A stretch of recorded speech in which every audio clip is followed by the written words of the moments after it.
चलिए आज का लेक्चर शुरू करते हैं। आज के लेक्चर में हम कुछ अन्य लोकगीतों के बारे में पढ़ने वाले हैं, जैसे कि सबसे पहले फाग गीत। फाग गीत जैसे ही आप देखते हैं आपको क्या याद आता है? फाग से वही फागुन, ठीक है, इसको होली के टाइम पे, होली के अवसर पर गाया जाता है। फाग से देख करके आपको वैसे ही याद आ जाएगा। उसके अलावा अगर आप देखेंगे तो ये मूलतः कहाँ से आया है, तो उत्तर प्रदेश। तो आपको पता है कि जैसे जब भी होली की बात आती है तो हम राधा कृष्ण से रिलेट करते हैं, फिर राधा कृष्ण से आपको वृंदावन, उत्तर प्रदेश याद आ जाएगा।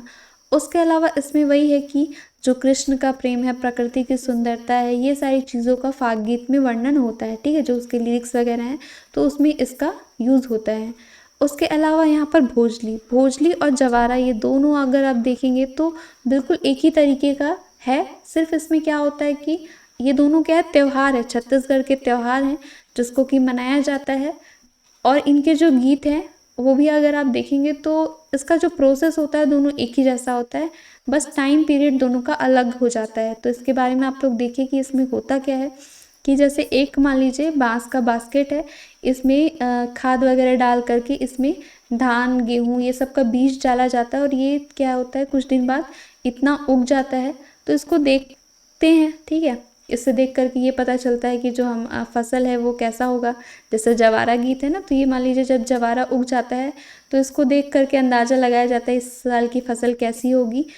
फिर इसको आखिरी दिन, जैसे जवारा जो होता है उसको नवरात्रि के टाइम मनाया जाता है, तो पहले दिन क्या है बीज उगा दिया और 9वें दिन जब ये उग जाता है तो इसको जा कर के नदी में प्रवाहित कर देते हैं। और जब प्रवाहित करने जाते हैं उस समय पर जो गाना गाते हैं, जो गीत गाया जाता है उसको जवारा गीत कहते हैं।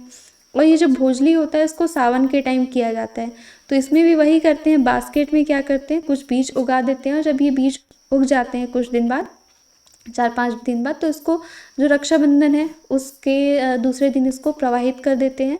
और जब इसको लेकर के जाते हैं तब इसमें ये गीत गाया जाता है भोजली। तो ये जो भोजली गीत होता है इसमें गंगा का नाम जो है वो बार बार आता है। तो ये पूछा भी जाता है एग्जाम्स में कि कौन सा ऐसा गीत है जिसमें कि गंगा का नाम बार बार रिपीट होता है, तो ये भोजली है। वैसे भी भोजली का अगर आप मीनिंग देखेंगे तो, ठीक है, भूमि में जल, तो फिर वैसे आप इसको याद रख सकते हैं कि किसकी बात कर रहे हैं हम। जल, किसका जल बहुत ज़्यादा पवित्र होता है, तो गंगा का जल बहुत ज़्यादा पवित्र होता है।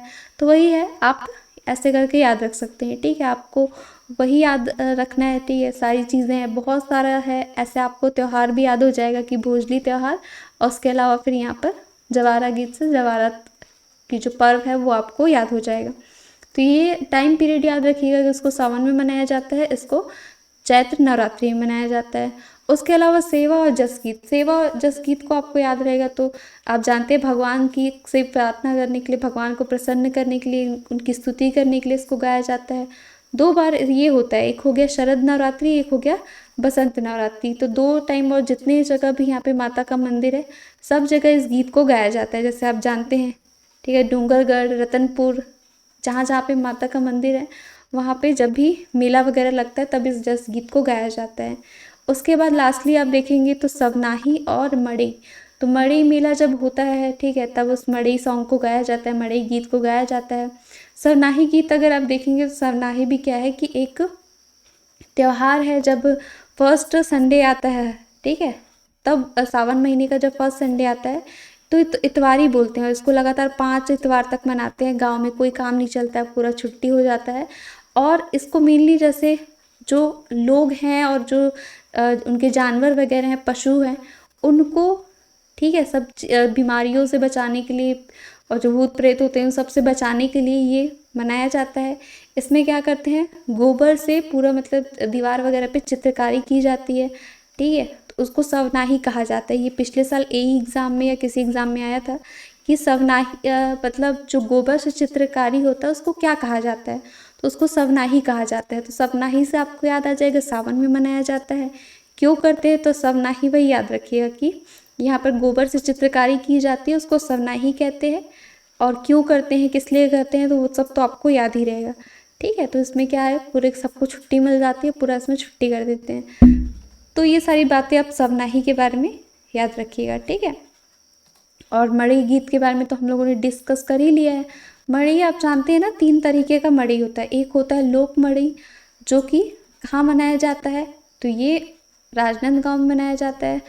उसके अलावा एक होता है फागुन मड़ई, तो ठीक है, फागुन मड़ी कहाँ होता है, ये कोंडा गांव में होता है। उसके अलावा एक जो सिर्फ मड़ई, तो ये आपका नारायणपुर। कभी ये भी पूछा जा सकता है लोक मड़ी कहाँ लगता है, उसके अलावा फागुन मड़ी। तो ये सारी बातें आप याद रखिएगा। चलिए फटाफट से आज के लेक्चर में आपको आंसर करना है इसमें कि ये जो चित्रकारी की जाती है दीवार में गोबर से, उसको क्या कहते हैं। ठीक है, फटाफट से इस क्वेश्चन का आप आंसर करिए। जो दीवार में चित्रकारी की जाती है गोबर से, इसको क्या कहते हैं। जैसे इसमें ऐसा भी माना जाता है ना कि गोबर से क्या चित्रकारी कर देंगे तो कीटाणु वगैरह क्या नहीं आ पाएंगे, इस तरीके का भी ऐसा माना जाता है।